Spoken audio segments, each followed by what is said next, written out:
বড়দের মতো শিশুরাও আক্রান্ত হয় কিডনি রোগে। বিভিন্ন বয়সে ভিন্ন ভিন্নভাবে কিডনি রোগে ভোগে শিশুরা। শিশুদের কিডনি রোগের চিকিৎসা বয়স্কদের কিডনি রোগের চিকিৎসা থেকে সম্পূর্ণ ভিন্ন, কারণ তাদের অসুস্থতার ধরন বড়দের থেকে কিছুটা আলাদা। কিডনির অসুখের বড় বিভ্রান্তি হলো এর সমস্যা ধরা পড়তে সময় নেয়, এজন্য প্রয়োজন সঠিক সময়ে চিকিৎসা নেওয়া। দর্শক, আজকের বদ্যিবাড়িতে আমরা আলোচনা করব শিশুর কিডনি রোগ নিয়ে। আলোচনার জন্য স্টুডিওতে উপস্থিত আছেন ডাক্তার ফারহানা ইয়াসমিন, শিশু কিডনি রোগ বিশেষজ্ঞ। ম্যাম, আপনাকে স্বাগত বদ্যিবাড়িতে। কেমন আছেন? ধন্যবাদ আপনাকে, ভালো আছি আলহামদুলিল্লাহ। শিশুর কিডনি রোগ নিয়ে কথা বলছি। শুরুতে যদি জানতে চাই যে শিশুদেরও কি কিডনি রোগ হয়? আচ্ছা, ধন্যবাদ আপনাকে। শিশুদেরও কি কিডনি রোগ হয় কিনা? অবশ্যই হয়, কিন্তু আমাদের অনেকের ভুল ধারণা যে কিডনি রোগটা মনে হয় বড়দের শুধু, কিন্তু তা না। শিশুদেরও কিডনি রোগ হয় এবং এই রোগটি মায়ের পেট থেকেই শুরু হতে পারে। এবং এই রোগ যখন মায়ের পেটে বাচ্চাটা থাকে তখন তার বিভিন্ন জন্মগত ত্রুটি থাকতে পারে। সেটা মায়ের পেটে থাকতে মায়ের পেটে যদি পানি কম বেশি হয় সেই লক্ষণটা দিয়ে আমরা বুঝতে পারি।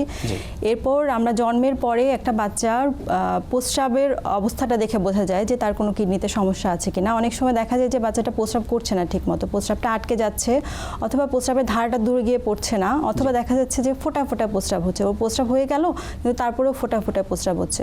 এরকম যদি আমরা দেখি বাচ্চার জন্মের সাথে সাথে 1-2 দিনের মধ্যে, তখন আমাদেরকে অবশ্যই চিকিৎসকের শরণাপন্ন হতে হবে। তখন বুঝতে হবে যে বাচ্চার কিডনিতে জন্মগতভাবে কোন ধরনের পর্দা থাকতে পারে অথবা ত্রুটি থাকতে পারে। কি ধরনের রোগ আসলে শিশুদের কিডনিতে হয়ে থাকে? আচ্ছা, শিশুদের কিডনি রোগের মধ্যে এখন মাত্র যেটা বলছিলাম যে জন্মগত ত্রুটি, এটা ছাড়াও বাচ্চাদের অনেক ধরনের অসুখ হয়ে থাকে। এর মধ্যে সবচেয়ে বেশি আমরা যেসব রোগী পাচ্ছি আমাদের হাসপাতালে, তার মধ্যে নেফ্রোটিক সিনড্রোম, এই রোগটা বেশি পাচ্ছি। তারপরে অ্যাকিউট গ্লোমেরুলোনেফ্রাইটিস বা AGN আমরা যেটাকে বলি সেটা পাচ্ছি। বাচ্চাদের প্রস্রাবে ইনফেকশন, ইউরিনারি ট্র্যাক্ট ইনফেকশন, বাচ্চাদের প্রস্রাবে ইনফেকশন, এই রোগী পাচ্ছি।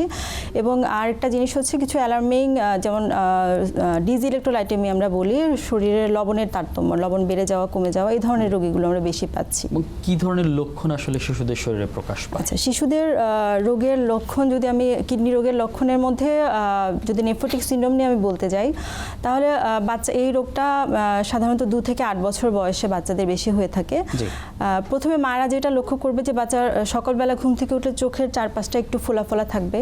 তো এই চোখের ফোলা ফোলাটা নিয়ে মারা বেশিরভাগ সময় অ্যালার্জি ভেবে বিভিন্ন ডাক্তার দেখাচ্ছে, অনেক সময় কবিরাজের কাছে যাচ্ছে বা হোমিওপ্যাথ করছে। এরপর যখন একটা সময় যে ওই ফোলাটা বেড়ে যাচ্ছে, ওর পেটটা ফুলে যাচ্ছে, ওর পায়ে পানি চলে আসতেছে, বাচ্চাটা সিভিয়ার হয়ে যাচ্ছে, প্রস্রাবের পরিমাণ কমে যাচ্ছে, তখন তারপরেও ফার্মেসি ঘুরে বিভিন্ন ডাক্তার ঘুরে তারপর ওরা একজন পিডিয়াট্রিক নেফ্রোলজিস্টের শরণাপন্ন হচ্ছে। তো আমার একটা আবেদন থাকবে যে বাচ্চা যখন চোখ মুখ ফোলা বা শরীরে পানি আসবে তখন সময় ক্ষেপণ না করে অবশ্যই দ্রুত ডাক্তারের কাছে যেতে হবে। সময় ক্ষেপণ করলে আসলে ভয়াবহতা বেড়ে যাচ্ছে এবং রোগটি জটিল হয়ে পড়ছে। ম্যাম, আমরা এরকম কিছু রোগীর অভিভাবকদের সাথে কথা বলেছি যারা কিডনি রোগে অলরেডি ভুগছেন। তো তারা আসলে কি বলছেন একটু দেখে নেব।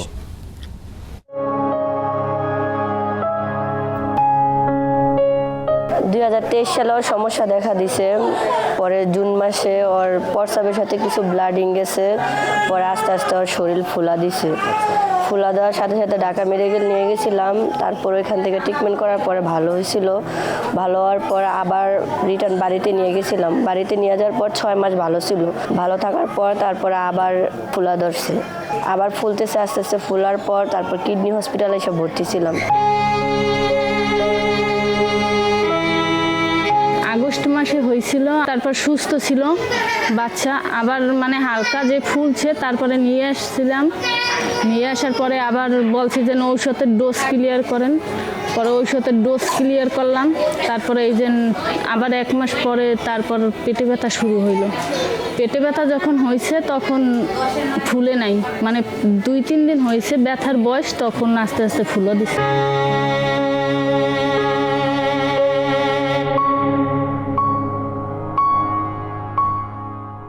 আগে জানতাম যে বড়দের হয়, কিন্তু ছোটদের হয় না।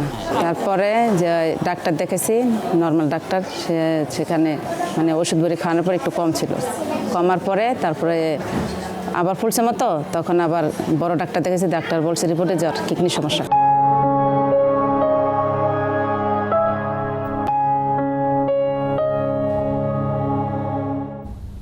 ম্যাম আমরা যদি একদম শেষ জনকে দিয়েই শুরু করতে চাই, যে তিনি বলছিলেন এবং বিভিন্ন ডাক্তারের কাছে গিয়েছেন, তিনি শুরুতে যদি জানতে চাই যে লক্ষণগুলো আপনি একটু আগেই বলছিলেন, সেই লক্ষণগুলো প্রকাশ পাওয়ার পর আসলে সর্বপ্রথম তার করণীয় কি এবং কার কাছে যাবেন? আচ্ছা, ধন্যবাদ আপনাকে।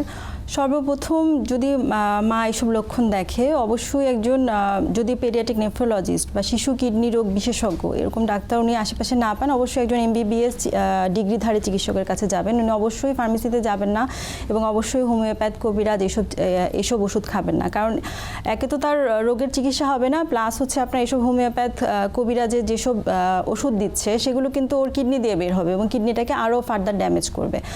সেজন্য অবশ্যই যত দ্রুত সম্ভব একজন পেডিয়াট্রিক নেফ্রোলজিস্টের শরণাপন্ন হতে হবে।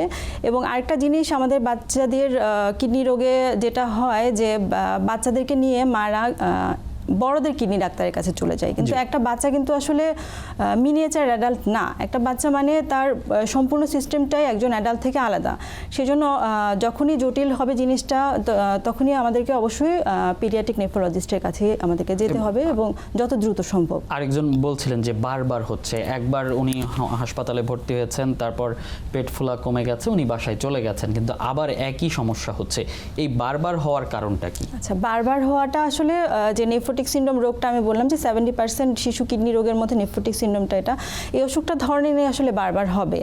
17-18 বছর পর্যন্ত বাচ্চাটার বারবার হবে। কিছু বাচ্চা দেখা যায় বছরে একবার হচ্ছে, কিছু বাচ্চা দেখা যায় বছরে 2-3 হচ্ছে, কারো দেখা যায় যে মাসে 2-3 হচ্ছে। সেক্ষেত্রে আমাদের যে চিকিৎসা, সেটা এই বাচ্চাগুলোকে সেজন্য ফলো আপে থাকতে হবে এবং যখনই ফোলা শুরু হবে বা প্রস্রাবের পরিমাণ কমে যাবে বা প্রস্রাবটা আমরা বয়েল করতে বলি, সেটা জমে যাবে, তখনই আমাদেরকে চিকিৎসা শুরু করতে হবে। এরপর প্রথম ধাপের চিকিৎসায় যদি না হয়, আমাদের দ্বিতীয় ধাপ, তৃতীয় ধাপ, চতুর্থ ধাপ, পঞ্চম ধাপের ওষুধ আছে, সেগুলো আমরা আস্তে আস্তে অ্যাড করব। কিন্তু ও মানে একটা চিকিৎসার ধারা থেকে ছুটে গিয়ে অন্য জায়গায় চলে গেলে, মানে এখানে আসলে ধৈর্য ধরার একটা ব্যাপার আছে যদি আমি ওই নেফ্রোটিক সিনড্রোম রোগটার কথা বলি। এছাড়া কোনো শিশু আক্রান্ত হলে তার দীর্ঘদিন একটা ফলো আপের অবশ্যই এখানে একটা প্রয়োজনীয়তা আছে। আর অন্য অসুখগুলো যেটা, যেমন আমি অ্যাকিউট গ্লোমেরুলোনেফ্রাইটিসের কথা বলছিলাম, এটা জীবনে একবারই হয়। এটা আসলে গলার ইনফেকশন অথবা চামড়ার যে ইনফেকশন, এরপরে যে কিডনিতে যে ইমিউনোমেডিয়েটেড একটা অসুখ, ওখানে বাচ্চার প্রস্রাবটা একদম লাল হয়ে যায় রক্তের মতন, এরপর প্রেশারটা বেড়ে যায়। এই অসুখটা হওয়ার পর ওর দেখা যায় যে মোটামুটি 5-7 দিনের মধ্যে মোটামুটি নর্মালে চলে আসে, এটা আর ওর সারা জীবন হবে না। প্লাস হচ্ছে প্রস্রাবে ইনফেকশনের যেটা বললাম, এটাও বারবার হওয়ার সম্ভাবনা নেই যদি মা মানে আমাদের কথা মতো এগুলো মেজারগুলো নেয়। আর হচ্ছে এই নেফ্রোটিক সিনড্রোমের যে বাচ্চাগুলো, ওদের মাদেরই আসলে এটাই যে লং টার্ম ফলো আপটা লাগে। কিডনি রোগ হচ্ছে যে এর কারণ কি আসলে মূলত? আচ্ছা, ধন্যবাদ। শিশুদের কিডনি রোগ আসলে কারণ বলতে গেলে কিছু তো আমার একদম জন্মগত ত্রুটি, যেটা কিছু জেনেটিক কজ আছে, কিছু আপনার অ্যাকোয়ার্ড, মানে আমরা কোনো কারণে, সেই কারণগুলোর মধ্যে 1 নাম্বার কারণ হচ্ছে যে অ্যাকিউট গ্লোমেরুলোনেফ্রাইটিস, যেটা বললাম যে বাচ্চার একটা স্ট্রেপ্টোককাস দিয়ে গলা ইনফেকশন হলো অথবা স্কিনে ইনফেকশন হলো, সেটা 4 থেকে 8 সপ্তাহের মধ্যে ওই ইনফেকশনটার ইমিউনোমেডিয়েটেড কমপ্লিকেশনের কারণে ওর কিডনিতে যে ওই প্রবলেমটা শুরু হবে, তখন ওর প্রস্রাবটা লাল হয়ে যাবে, এরপর যে ওর প্রেশার বেড়ে যাবে, চোখ মুখ হালকা ফুলে যেতে পারে। আর প্রস্রাবে ইনফেকশনের কারণ যদি আমি বলি, সেটাও এখানে হাইজিন একটা অনেক বড় জিনিস। দেখা যায় যে হাইজিনটা মেনটেন করা হচ্ছে না বাচ্চাদের। আর এই শীতের সিজনে আসলে বাচ্চারা একটু পানিটা কম খাচ্ছে, সে কারণে হচ্ছে প্রস্রাবটা কম হচ্ছে। এরপরে হচ্ছে ওরা ওয়াশরুমে যেতে চায় না, দেখা যায় অনেক প্রলং টাইম ধরে প্রস্রাবটা চেপে রাখছে, বা রাতে ঘুমানোর আগে ওরা প্রস্রাব করছে না, এইগুলো। তারপর হচ্ছে কনস্টিপেশন একটা বড় জিনিস, যে ওর যদি পায়খানাটা কষা থাকে, এটা থেকে কিন্তু প্রস্রাবে ইনফেকশন হতে পারে। খাবার দাবারে যদি আসি, নবজাতক তো আমরা বলছি 6 মাস পর্যন্ত মায়ের দুধ, বুকের দুধ খাওয়াবে, তো এরপরে আসলে কি ধরনের খাবার আসলে বাবুদের দেওয়া উচিত যে কিডনি রোগ প্রতিরোধে? আচ্ছা, খাবার দাবারের দিকে আপনার যদি বলেন, অবশ্যই খাবার দাবারের একটা রোল আছে, কি আমাদের শরীরের ইমিউনিটি যদি ভালো থাকে, মানে পুষ্টিকর খাবার আমরা যদি খাই, এবং পুষ্টিকর খাবার বলতে আসলে কি বুঝি, যেটা আমার বাসায় তৈরি, আমি সকালবেলা ঘুম থেকে উঠে যেটা খাচ্ছি, আমি আমার বাচ্চাকে সেটাই খাওয়াবো, অথবা দুপুরে রাতে আমরা যেটা খাচ্ছি সেটাই আমার বাচ্চাকে খাওয়ানোর অভ্যাস করবো। তা আমার বাচ্চার জন্য আলাদাভাবে আমি সুজি, সাগু, সেরেলাক এগুলো খাওয়াবো, এটা একদমই উচিত না। হ্যাঁ, কারণ এসব খাবার আসলে মানে এসব খাবারে ভেজাল থাকে, এগুলো আসলে বাচ্চাদের আলটিমেটলি যে ক্ষতি করে। সো এটা আমি বলবো যে আপনি যা খাবেন, আপনার বাসায় যে খাবারটা তৈরি হবে সেটাই আপনি আপনার বাচ্চাকে দিবেন, তাহলে আপনার বাচ্চার ইমিউনিটিটা ভালো হবে, রোগ প্রতিরোধ ক্ষমতাটা ভালো হবে, প্লাস হচ্ছে হাইড্রেশনটা মেনটেন করতে হবে। বাচ্চাগুলো দেখা যায় যে এই ঠান্ডার মধ্যে পানিটা ঠান্ডা থাকে, পানিটা খেতে চায় না, ওয়াশরুমে যেতে চায় না, ঘুমানোর আগে মানে প্রস্রাব করতে চায় না। তো এই জিনিসগুলো একটু এক্সট্রা কেয়ার নিতে হবে মা বাবাকে আর কি। এবং অনেকেই একদম শুরুতেই কিন্তু আমরা এই আলাপ করেছি যে সময় ক্ষেপণের বিষয়টা, যে মনে করেন যে শিশুদের তো হচ্ছে না, তখন হচ্ছে সময় ক্ষেপণ করতেছে। এই সময়টা আসলে কতটুকু পাওয়া যায় বা কত সময় পরে গেলে শিশুর কিডনিতে আসলে ভয়াবহ রূপ নিচ্ছে? আচ্ছা, ধন্যবাদ। আসলে শিশুদের কিডনির রোগ একদম এখানে সময় ক্ষেপণ করাটা খুবই মানে ডেঞ্জারাস বলবো আমি, কারণ শিশুর কিডনির যে রোগে আমি ধরি না কেন সেটা সাথে সাথে চিকিৎসা শুরু করতে হবে। আমি বিভিন্ন জায়গায় ঘুরে আরও ভুল চিকিৎসা নিয়ে ওটাকে আরও জটিল করলে একটা সময় দেখা যাবে একটা রোগ থেকে আরেকটা রোগ হয়ে যাচ্ছে। ওর নেফ্রোটিক সিনড্রোম, সেটা মিসম্যানেজমেন্ট হতে হতে একটা সময় যে ওর কিডনির মাত্রাটা বেড়ে যাবে, ওর একেআই হয়ে যাবে, ওর সিকেডি হয়ে যাবে, হ্যাঁ, কিডনিটা ড্যামেজ হয়ে যাবে, এরপর যে ওর ট্রান্সপ্লান্ট করতে হবে অথবা ডায়ালাইসিস লাগবে। সেই জন্য একদমই সময় ক্ষেপণ করা যাবে না। যদি আমাদের মনে হয় যে আমার বাচ্চার কিডনির সমস্যা থাকতে পারে, আমার কাছে মনে হচ্ছে, তখনই আমাকে একজন চিকিৎসকের শরণাপন্ন হয়ে আমাকে যতটুকু যা করার সেটা করতে হবে। এবং শিশুর যেই কিডনি রোগ হচ্ছে এবং চিকিৎসা পদ্ধতির ব্যাপারে যদি আমরা আসতে চাই, যে শিশুর কিডনি রোগের চিকিৎসা পদ্ধতি কি রয়েছে? আচ্ছা, শিশুর কিডনি রোগের চিকিৎসা যদি বলতে যাই, এখানে আমরা নেফ্রোটিক সিনড্রোমের আসলে আমরা ওষুধের কথা যেটা আমি বললাম যে প্রেডনিসোলোন বা স্টেরয়েড যেটা বলে, ওটা আমরা প্রথম অ্যাটাক থেকে শুরু করে 3 মাস, এরপরে হচ্ছে ওর পরবর্তীতে রিল্যাপসে ওরকম করে দিতে থাকি আমরা। এরপরে যে ওর দ্বিতীয় লাইন, তৃতীয় লাইন, চতুর্থ লাইনের ওষুধগুলো পায়। এরপরে ইউরিনারি ট্র্যাক্ট ইনফেকশন যদি বলি, ওখানে আসলে অ্যান্টিবায়োটিক একটা রোল আছে। ওর যে প্রস্রাবটা আমরা পরীক্ষা করে দেখবো যে কী ধরনের জীবাণু দিয়ে হয়েছে এবং কালচার সেন্সিটিভিটিতে কী অ্যান্টিবায়োটিকটা ওর সেন্সিটিভ, সেটা আমরা দিব। এরপরে যে এজিএন এর কথা যদি আমি বলছিলাম, যেটা এখানে আমার প্রেশারটা কন্ট্রোল করতে হবে বা বাচ্চার হচ্ছে প্রেশার কন্ট্রোল করে একটু ফ্লুইডটা রেস্ট্রিকশন করতে হয়। হ্যাঁ, এরপরে পরবর্তী ওষুধ যদি আমি ধরি যে একেআই, মানে কিডনিটা ড্যামেজ হয়ে গেছে বা যে কোনো কারণে হোক একেআই হয়েছে বাচ্চাটা, সেক্ষেত্রে আমার একটা ডায়ালাইসিসের রোল আছে। এটা পেটের ডায়ালাইসিস হতে পারে, রক্তের ডায়ালাইসিস হতে পারে। আর হচ্ছে আপনার সিকেডি বা ক্রনিক কিডনি ডিজিজ বা বড়দের যে কিডনি ডিজিজ আমরা বলি, যে বাচ্চার কিডনিটা আসলে 3 মাসের বেশি যখন ড্যামেজ থাকে তখন আমরা এটাকে সিকেডি বলি। মানে ওর কিডনিটা আসলে ড্যামেজ হয়ে গেছে এবং এটা এরপরে যে যতটুকু ক্ষতি হয়েছে ওটার ব্যাক হবে না, মানে ফার্দার যাতে প্রোগ্রেস না করে, সেক্ষেত্রে এই বাচ্চাগুলো আসলে ডায়ালাইসিস ডিপেন্ডেন্ট থাকে। আপনারা ওখানে দেখাচ্ছিলেন যে একটা বাচ্চা ডায়ালাইসিস পাচ্ছে, এরকম হিমোডায়ালাইসিস পাচ্ছে, এর পরবর্তীতে যে এই বাচ্চাগুলোর প্ল্যান থাকে যে আমরা ওদের ট্রান্সপ্লান্ট করার একটা প্ল্যান থাকে আর কি। সেক্ষেত্রে বাংলাদেশের চিকিৎসা ব্যবস্থার কথা বাংলাদেশে আমাদের হাসপাতালের কথা যদি বলেন, আমরা পেরিটোনিয়াল ডায়ালাইসিস, হেমোডায়ালাইসিস, তারপর হচ্ছে এইচইউএস বলে বাচ্চাদের একটা রোগ আছে যেখানে প্লাজমা ফেরেসিস করতে হয়, মানে রক্তের প্লাজমাটাকে চেঞ্জ করে, ওটা আমরা আমাদের হাসপাতালে আমাদের প্লাজমা ফেরেসিস মেশিন আছে। কিন্তু যে আমাদের একটা দিকে একটু পিছনে, সেটা হচ্ছে আমরা ট্রান্সপ্লান্টটা এখনো শুরু করতে পারিনি, ওটা আমাদের প্রসেসিংয়ে আছে। অর্থাৎ বলা যাচ্ছে বাংলাদেশ শিশু হাসপাতালে অনেকগুলো চিকিৎসাই হচ্ছে এখন। জি। এবং যদি বলতে চাই যে যদি কারো কিডনি রোগ হয়ে যায় কোনো বাবুর, সেটা কি সুস্থ হওয়া সম্ভব কিনা? আচ্ছা, আমি একটু বলতে যাচ্ছি যে শিশু হাসপাতালে আসলে আমাদের যে আইসিইউ আছে, আমরা যেটা বলি critical care nephrology and dialysis, এটা কিন্তু বাংলাদেশের একমাত্র শিশুদের কিডনির আইসিইউ। হ্যাঁ, এটা আসলে আমরা যখন শুরু করেছিলাম তখন এশিয়ার মধ্যে একমাত্র শিশু কিডনি আইসিইউ ছিল। এখানে কিন্তু একদম ক্রিটিক্যাল, একদম দেশের বিভিন্ন জায়গা থেকে রেফার হওয়া বাচ্চাগুলো আসে। এখানে আপনারা সবসময় 24 ঘন্টা সার্ভিস পাবেন, 9টা-10টা বেড আছে আমাদের ওখানে। 24 ঘন্টা যে কোনো সময় রোগী আসলে আমরা পেরিটোনিয়াল ডায়ালাইসিস করছি, আমরা হিমোডায়ালাইসিস করছি, আমরা হচ্ছে প্লাজমা ফেরেসিস করছি। তো এই জন্য আমি বলবো যে বাচ্চাগুলোর যদি এরকম আইসিইউ দরকার হয় বা আইসিইউ হয়, যাতে রেফার করে। যদি বলতে চাই যে এই যে কিডনি রোগী আপনারা পাচ্ছেন, এটি ঢাকা কেন্দ্রিক বা আঞ্চলিক ক্ষেত্রে আসলে বেশি হচ্ছে নাকি ঢাকা কেন্দ্রিক বেশি হচ্ছে? এর প্রভাবটা আসলে কোথায় পড়ছে বেশি? আচ্ছা, এখন আসলে ওরকম ভাবে রিজিয়ন করা হয়নি, কিন্তু কথা হচ্ছে যে আপনার বাইরে থেকে যেসব রোগীগুলো আমরা পাচ্ছি, ওরা দেখা যায় যে 3টা-4টা স্টেপ পার হয়ে আমাদের কাছে আসছে, ততক্ষণে কিন্তু মোটামুটি কমপ্লিকেটেড হয়ে যায়। হ্যাঁ, আমাদের কাছে যখন আসে আসলে একটা পর্যায়ে পর্যন্ত আমাদের হাতে কিছু থাকে, কিন্তু যখন একদমই সিভিয়ার কন্ডিশনে আসে যে আসলে ডায়ালাইসিস দিয়েও রেসপন্স করছে না, 2বার 3বার আমরা ডায়ালাইসিস দিচ্ছি বাট কোনো ইউরিন আউটপুট হচ্ছে না, কারণ এর আগে ওর যেই ফেজটাতে ও ছিল, যেখানে গেলে ওর চিকিৎসা করলেও ভালো হতো, সেই ফেজটাতে ও বিভিন্ন জায়গায় ঘুরে সময়টা নষ্ট করে আমাদের কাছে আসছে। সো ঢাকার মধ্যে যারা আসে ওরা দেখা যায় যে মোটামুটি সময়েই চলে আসে, হয়তো একটা প্রাইভেট কোথাও গেল চলে যত দ্রুত সম্ভব। সেক্ষেত্রে আমাদের পেরিফেরিতে যেসব ডাক্তার আছেন ওনাদের কাছে ওটা রিকোয়েস্ট যে আপনাদের কাছে যদি মনে হয় যে এটা কিডনি রোগী এবং এটা একটু জটিল মনে হচ্ছে আপনাদের, মানে ওই রোগীটাকে সময়ক্ষেপণ না করে অবশ্যই রেফার করে দেবেন। কোন পর্যায়ে গেলে আসলে ডায়ালাইসিস করতে হচ্ছে? আচ্ছা, ডায়ালাইসিস আসলে ওই যে আমি যেটা বললাম যে কিডনির মাত্রাটা যখন বাড়তে থাকবে, কিডনির মাত্রা এখন ওটা আপনার প্রি রেনাল কজ যদি আমরা ধরি যে বাচ্চাটার বমি হয়েছে, ডায়রিয়া হয়েছে, ওভাবে রিহাইড্রেশন করা হয়নি, এক পর্যায়ে যে দেখা গেল যে ওর ইউরিন আউটপুট একদমই বন্ধ, প্রস্রাব হচ্ছে না, কিডনির মাত্রা করলে দেখা গেল যে ওটা বেড়ে গেছে অনেক। এবং প্রথমে এরপরে যখন রোগীটা আমাদের কাছে আসে তখন আমরা আসলে তারপরেও কিছুটা মেডিসিন দিয়ে, ফ্লুসামাইড দিয়ে বা রিহাইড্রেশন করে আমরা ট্রাই করি যে বাচ্চাটাকে আসলে ডায়ালাইসিস ছাড়া করা যাবে কিনা, মানে ইমপ্রুভ করা যায় কিনা। এরপর যখন দেখা যায় যে না আসলে ড্যামেজটা খুব বেশি হয়ে গেছে তখন আসলে আমাদেরকে ডায়ালাইসিসে যেতে হয়। সাধারণ মাপটা আসলে কতটুকু থাকে যে এই মাত্রা বেড়ে যাচ্ছে? সাধারণ মাপ যদি ধরেন আপনি, আমরা নর্মালি 0.67 মিলিগ্রাম পার ডেসিলিটার উপরে গেলেই কিডনির মাত্রাটা বাড়া শুরু হয়েছে ওরকম বলি। অ্যাডাল্টের ক্ষেত্রে 1.2 মিলিগ্রাম, কিন্তু বাচ্চাদের আমরা 0.7 0.8 এর উপরে গেলেই আমরা এটাকে মানে পরবর্তীতে আমরা ফলো আপ করি, একে ডেইলি একটু মনিটরিং করি যে বাড়ছে কিনা। এরপর যদি দেখি যে না বাড়ছে না বা আস্তে আস্তে গ্র্যাজুয়ালি কমে যাচ্ছে তাহলে ওটা বুঝতে হবে যে আপনার, অথবা ইউরিন আউটপুটটা দিয়ে বোঝা যায়।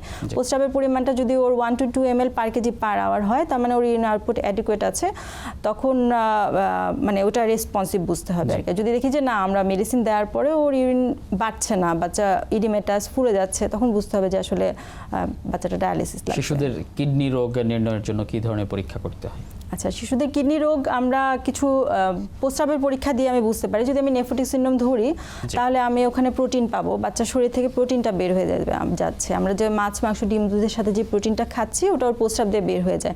যখন মারা এটা বয়েল করে তখন দেখা যায় যে ডিমের সাদা অংশটা জমে যায়, যেভাবে এরকম করে প্রস্রাবটা জমে যাচ্ছে। তো ইউরিন আরিটা করলে ওখানে প্রোটিনের পরিমাণটা দেখায় যে 2+, 3+। এরপর প্রস্রাব দিয়ে রক্ত যাচ্ছে কিনা, তো এখানেও আরবিসি মানে প্রস্রাবের ইউরিন আরিতে করলে ওখানে আমাকে আরবিসি দেখাবে। এরপরে হচ্ছে যদি প্রস্রাবের ইনফেকশন বুঝতে চান সেক্ষেত্রে হচ্ছে 5 সেল পজিটিভ আসবে সেখানে। এরপরে হচ্ছে আপনার ওখানে নাইট্রেট, লিউকোসাইট এস্টারেজ এগুলো পজিটিভ আসতে পারে। মানে এক ইউরিন আরি দিয়ে আমি মোটামুটি অনেক কিছুই বুঝতে পারবো শুধু ইউরিনের পরীক্ষাটা দিয়ে। যদি খরচের বিষয়টা আসি, যে কিডনি রোগের যে চিকিৎসা আসলে বাংলাদেশে খরচের ব্যাপারটা কেমন? আচ্ছা, এখন কিডনি রোগের চিকিৎসা আসলে যে নেফ্রোটিক সিনড্রোম যেটা সবচেয়ে বেশি হয় আপনাকে বলছিলাম, সেক্ষেত্রে আসলে খুব যে দামি ওষুধ লাগছে সেটা না, কিন্তু বাচ্চাদের এখানে খরচটা কেন হচ্ছে, কারণ বাচ্চাটার বারবার হচ্ছে। একবার প্রথমবার আমরা যখন প্রেডনিসোলন বা প্রথম ধাপের ওষুধটা দিচ্ছি ওটা খুব দামি ওষুধ না, কিন্তু এটা ওর মাকে 1.5 মাস ওকে ডেইলি খাওয়াতে হচ্ছে, 1.5 মাস একদিন পরপর খেয়ে 3 মাসের একটা ডোজ কমপ্লিট করতে হচ্ছে, এরপর যেয়ে ওকে ফলো আপে আসতে হচ্ছে। কিন্তু বাচ্চাটা যখন এই ওষুধে রেসপন্স করছে না, দেখলাম যে না এই ওষুধ পাওয়ার পরে ওর তারপরেও আবার হচ্ছে চোখ মুখ ফুলে যাচ্ছে, তখন আমাদেরকে দ্বিতীয় ধাপের ওষুধ যেগুলো দিচ্ছে সেগুলো মোটামুটি কিছুটা দামি, মানে পার ওষুধ আপনার ধরেন 65-70 এরকম টাকা করে চলে যায়, মানে একটা খরচ আছে। আচ্ছা, এটা নেফ্রোটিক সিনড্রোমে গেল। আর ডায়ালাইসিসের খরচ যদি বলেন, পেরিটোনিয়াল ডায়ালাইসিস যদি আমরা যেটা করি, পেটের ডায়ালাইসিসটা ওটা 3 দিন থাকে, 72 আওয়ার্স থাকে, ওটা আমরা আওয়ারলি চালাই। ওটাতে খরচ আপনার 6,000 to 7,000 এর মধ্যে হয়ে যায়। কিন্তু বাচ্চাটা যদি খারাপ থাকে, যে ওর আইসিইউ সাপোর্ট লাগবে অথবা ওর ভেন্টিলেটর সাপোর্ট লাগবে, সেক্ষেত্রে যে আইসিইউর খরচটা একটু বেড়ে যায়, এটাই। আর হিমোডায়ালাইসিস যদি বলি, ওটা আমাদের হাসপাতালে আউটডোর বেসিসেও হচ্ছে, ওখানে পার সেশন আমরা 1,500 থেকে 2,000 টাকার মতন খরচ হয় আর কি। সপ্তাহে দেখা যায় 2 দিন বা 3 দিন করে এক একটা বাচ্চা মানে এসে ডায়ালাইসিস। অর্থাৎ দ্রুত শনাক্ত করলে তো শিশুর কিডনি রোগ সুস্থ হওয়া সম্ভব। হ্যাঁ, দ্রুত শনাক্ত করলে আমি যেটা কমপ্লিকেটেড ও ডায়ালাইসিস পর্যায়ে যেতে না হয় সেখান থেকে আমাকে থামানো সম্ভব। এবং আমরা প্রোগ্রামের একদম শেষ পর্যায়ে চলে এসেছি। এখন আমাদের দর্শক যারা আজকে আমাদের দেখছেন তাদের উদ্দেশ্যে বলবেন যে শিশুদের কিডনি রোগ থেকে বাঁচার জন্য আসলে অভিভাবকরা কি ধরনের সচেতনতা অবলম্বন করবেন? আচ্ছা, ধন্যবাদ আপনাকে।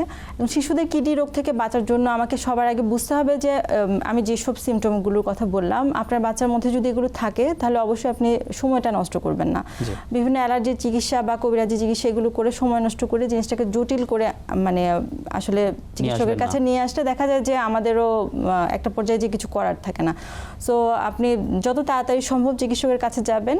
এরপরে হচ্ছে এখনকার শীতের সিজনটা যেহেতু ঢাকার বাতাসটা খুবই খারাপ অবস্থায় আছে, সো মাস্ক পরানোর অভ্যাস করলে ভালো হয়, ওখান থেকে আপনার টনসিলাইটিস হয়ে এজিএন হওয়ার সম্ভাবনাটা থাকে না। অথবা বাচ্চার যখন ডায়রিয়া হবে তখন ওআরএস এর খাওয়ানোর ব্যাপারে সচেতন থাকতে হবে এবং খাবার দাবারের দিকে আমাদের মনোযোগ দিতে হবে। যে বাইরের খাবারগুলোর মধ্যে বিভিন্ন ধরনের থাকে, প্রোডাক্ট থাকে যেগুলো হচ্ছে কিডনির জন্য ক্ষতিকর, ওগুলো যাতে আমরা অ্যাভয়েড করি এখন।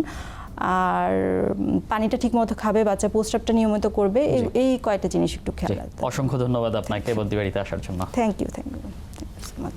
দর্শক, কথা হচ্ছে শিশুর কিডনি রোগ নিয়ে, অর্থাৎ ছোট ছোট লক্ষণেও অবহেলা করা যাবে না, যত দ্রুত সম্ভব চিকিৎসকের শরণাপন্ন হতে হবে, তবেই ভালো থাকবে আপনার শিশু। আপনিও ভালো থাকুন, সুস্থ থাকুন আর সঙ্গে থাকুন সময়ের।